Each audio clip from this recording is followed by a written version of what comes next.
Chris nagsalita na kung bakit ayaw na nilang pumasok ng school, ito pala ang dahilan. Hello mga kalingap, isang mapagpalang araw pong muli sa ating lahat, naway nasa mabuti po tayong kalagayan at mag-iingat saan man tayo naroroon. Patuloy po natin suportahan ang ama ng Kalingap, Kuya Val Santos Matubang at Kalingap Rab. At paunawa, panoorin po muna ang full video bago mag-comment para malaman ang nilalaman nito. Pa-like at pindutin na din ang notification bell para updated kayo lagi sa ating mga video.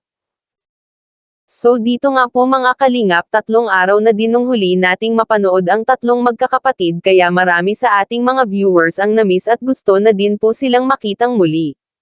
Lalo na at excited na din po ang mga viewers na dalhin ang magkakapatid sa pagupitan gaya ng sinabi ni Kalingap Rab nung huling vlog nito sa magkakapatid. At dito nga po mga kalingap, alam natin na hindi susukwan ni Kalingap Rab ang tatlong magkakapatid hanggat hindi nagiging maayos ang tatlong magkakapatid, at may misyon pa si Kalingap Rab na gawin gaya na lang ng pagpapatayo sa kanila ng bahay at makapag-aral muli ang magkakapatid na dalaga. At dito nga mga kalingap, kung maalala ninyo yung nakaraang vlog ni Kalingap Rab sa tatlong magkakapatid at tinanong ang tatlong magkakapatid kung ano nga ba ang ginagawa ng tatlong magkakapatid, at ang sagot ni Chris ay, naglalaba at nagtatanim daw sila doon sa kanila, yun daw ang trabaho po nila sa araw-araw. At natanong din ni Kalingap Rab kung ayaw ba nilang mag-aral, at ang sagot nga nila ay inaaway nga daw sila sa school, kaya ito ang isa sa dahilan kung bakit ayaw na nilang pumasok sa school.